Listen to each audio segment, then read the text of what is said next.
नमस्कार दोस्तों। आज आपको महादशा और अंतरदशा की अगली सीरीज में जो मैं आज प्लेनेट के बारे में बताना चाहूंगी कि जब भी राहु की महादशा या अंतरदशा आपको लगेगी या किसी भी तरीके से आपकी कुंडली में ये जो दशा आएगी तो कैसे आपको बीमारियां जो है, कैसी आपको बॉडी की दिक्कतें जो है वो होने वाली है, हेल्थ इश्यूज जो है आपको कैसे होने वाले हैं। तो अगर आप पहले से जान जाते हो और अगर हो रही हैं तो आप आराम से उनका उपाय करके और उनको जो है ठीक कर सकते हो। बहुत बार ऐसा देखा गया है कि राहु को सबसे ज्यादा जो है मुझे लगता है आज के टाइम में सबसे ज्यादा वीडियोस जो है वो राहु पे ही चलती हैं। मेरी अपनी वीडियो बहुत अच्छी लोगों ने लाइक की राहु पे। तो आप ये देखिए कि राहु है क्या। राहु जो है वो है किसी भी चीज को बढ़ावा देता है, किसी भी चीज को बढ़ावा दे देगा। गुड हाउसेस में बैठा है, यानी कि अपने 3 और 6 में बैठा है, तो पर्सन की जो है एबिलिटी को बढ़ा देगा, उसकी करेज को बढ़ा देगा, उसको किसी भी तरीके की कंपटीशन एग्जाम्स जिता देगा, उसको मतलब आप उसको उस लेवल पे ले जाएगा, उसके थॉट लेवल पे, कि इंसान ने कई बार ऐसा कुछ सोचा नहीं होता लेकिन वो उसके साथ हो जाता है। तो वो कौन करता है? वो राहु करता है।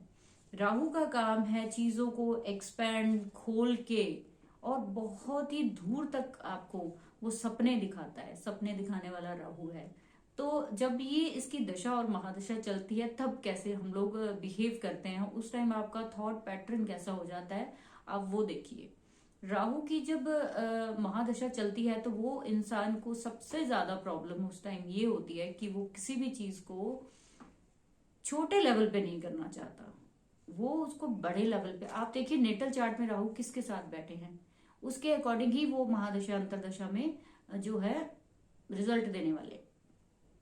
फर्स्ट हाउस में बैठे हैं, मान लीजिए राहु जो है वो सन के साथ बैठे हैं। देखिए वो पर्सन जो है अपने पर्सनल स्टेटस को लेकर इतना ऑब्सेस्ड होगा, वो अपने फेस को लेकर इतना ऑब्सेस्ड होगा, वो अपनी बॉडी को लेकर इतना क्यूरियस होगा। उस दशा अंतरदशा में वो क्या करेगा, कभी उसने अपनी बॉडी पे ध्यान नहीं दिया होगा, वो एकदम से अपनी बॉडी को, अपने फेस को, अपनी लुक को, अपने स्टेटस को, अपनी इज्जत सम्मान को लेकर इतना ज्यादा पोजेसिव हो जाएगा कि मुझे तो ये भी चाहिए, मुझे वो भी चाहिए। सेकंड एक चीज मैंने देखी है कि राहु को बहुत बहुत अच्छे तरीके से आप डील कर सकते हो। ये उतना बुरा प्लेनेट तब होता है जिस लेवल पे ये किसी दूसरे बुरे ग्रह के साथ जुड़ जाता है। जो लाल किताब है इसमें इसको इसको 2 पार्ट्स में डिवाइड किया गया है कि राहु जो है 2 जनों के मिलने से होता है।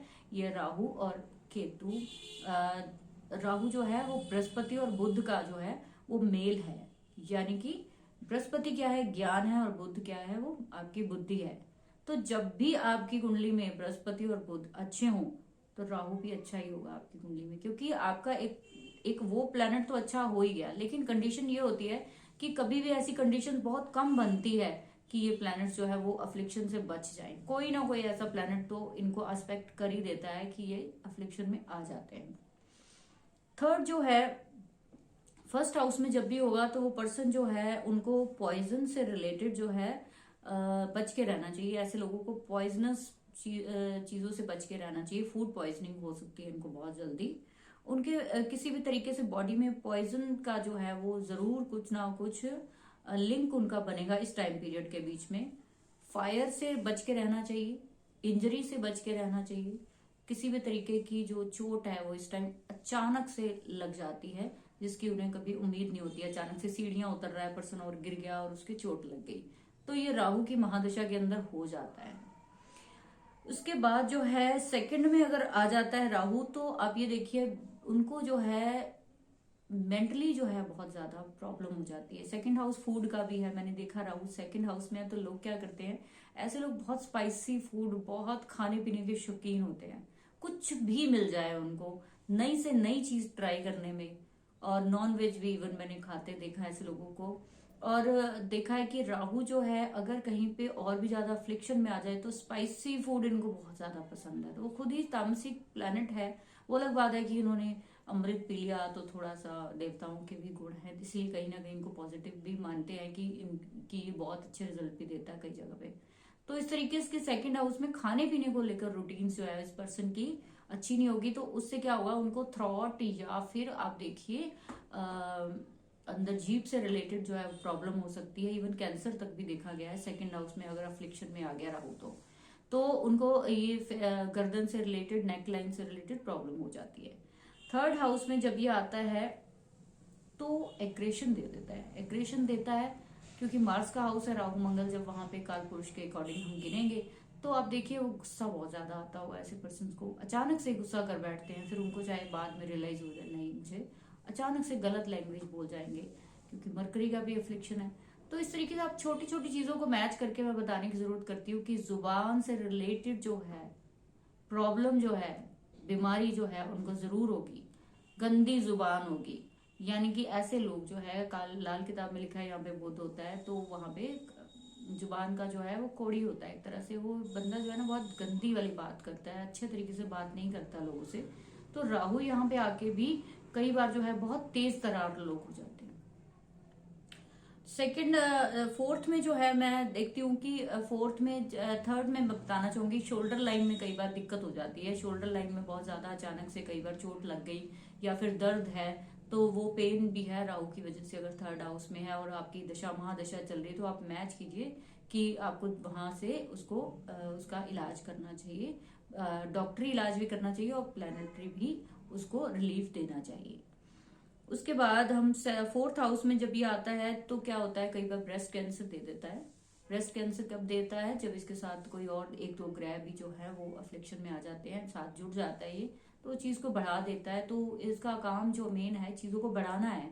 तो लंग्स में अगर आपके इन्फेक्शन है, जो कोरोना का चल रहा है, मैं एक वीडियो जरूर बनाऊंगी कि कोरोना जो है वो किस किस हाउस से देख सकते हैं आप, किस किस प्लेनेट से देख सकते हैं। तो इस तरीके से फोर्थ हाउस में अगर राहु है तो पर्सन जो है कहा गया है घर से दूर होता है, तो वो बंदा जो है मेंटली काफी कई बार डिप्रेशन में देखा गया है। वो बंदा ज्यादा बात नहीं करता लोगों से, आइसोलेट होता है। तो इस तरीके से फोर्थ हाउस के जो भी बॉडी पार्ट्स है उसमें जो है बीमारी राहु से हो सकती है। इवन कैंसर तो स्पेशली जो है यहाँ बोला गया है कि होता है ब्रेस्ट का, लंग्स का हो सकता है। फिफ्थ हाउस में है तो आप देखिए कि उस पर्सन को चीजें सीखने में बहुत ज्यादा दिक्कत होती होगी। वो पर्सन जो है लर्निंग पावर जो है पर्सन की बहुत स्लो होगी, उसको बहुत ज्यादा दिक्कत होती होगी कोई भी नई चीज सीखने में। उसकी जो समझ लीजिए कि स्टडी जो है अगर फोर्थ हाउस से देखते हैं तो फिफ्थ हाउस से हम लोग जो है पर्सन की आगे की जो लर्निंग पावर्स है उनको भी देखते हैं, आपकी खुशियों को भी देखते हैं। तो यहाँ पे जो है आप देखिए यहाँ पे खुशियों को तो ग्रहण लगाता ही है आके, लेकिन साथ ही जो है आपको पेट से रिलेटेड दिक्कतें दे देगा।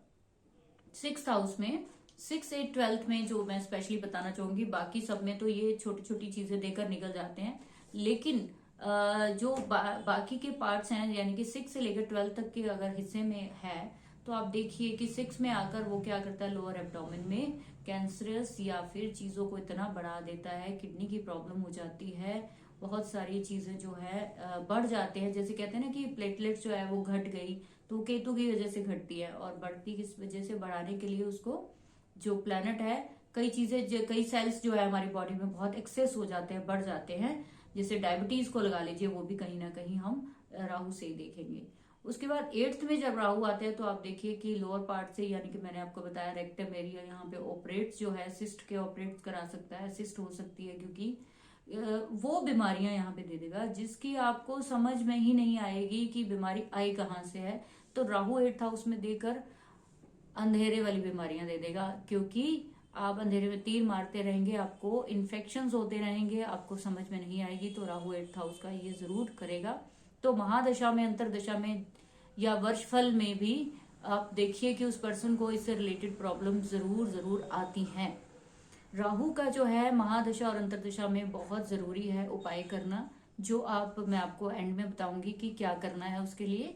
तो इसी तरीके से 8th के बाद जब चीजें जो है इन्फेक्शनस बहुत ज्यादा हो जाती है और 12th में आके तो वो सीधा बंदे को हॉस्पिटलाइज ही करा देता है। इवन कि अगर वो राहु जो है मून के साथ या किसी और एक आधे प्लेनेट के साथ अफ्लिक्शन में आ जाए, पर्सन पागल भी हो सकता है। मतलब उसको मेंटली इतनी डिस्टर्बेंस हो जाती है, वो इतना ऑब्सेस्ड हो जाता है चीजों को लेकर कि वो पर्सन को कई बार मेंटल असाइलम वगैरह में ले जाना पड़ता है। इवन कि शराब को भी टॉक्सिकेशन में भी आप देखिए कि राहु का बहुत बड़ा रोल है। तो उनको कई बार जो है पर्सन को हॉस्पिटलाइज या फिर मेंटल असाइलम में भेजना पड़ता है जब राहु बहुत ही ज्यादा अफ्लिक्शन में आ जाए। तो मेंटली जो है बहुत ज्यादा ये असर दिखाता है। उसके बाद 12th में जो है आप देखिए कि वैसे ही 12th का बोला गया है कि जेल खाना, पागल खाना या दवा खाना। तो राहु यहाँ पे है तो तीनों में से एक चीज तो आपको जरूर दिखाएगा जब भी उसकी महादशा या अंतरदशा आएंगे। आप अपने लिए चाहे ना जाएं, लेकिन आप किसी और के लिए जाएंगे जरूर। आप चेक कीजिए अपनी कुंडली में, फिर मुझे बताइए आपको ये जानकारी अच्छी लगी हो। और डिटेल में अगर आप जानना चाहते हैं तो मैं हाउस वाइज आपको डिटेल्स बताऊंगी किस प्लान और भी डीपली जो है कौन सी बीमारी हो सकती है उनके राहु से रिलेटेड। तो अगर आपको अच्छा लगा हो तो प्लीज लाइक और सब्सक्राइब जरूर कीजिए। बहुत अच्छा लगता है जब आप लोग मुझे कमेंट करते हो। कोई भी इंक्वायरी हो तो मेरा फोन नंबर नीचे है, आप लोग कॉल करके मुझसे पूछ सकते हैं। और थैंक यू वेरी मच।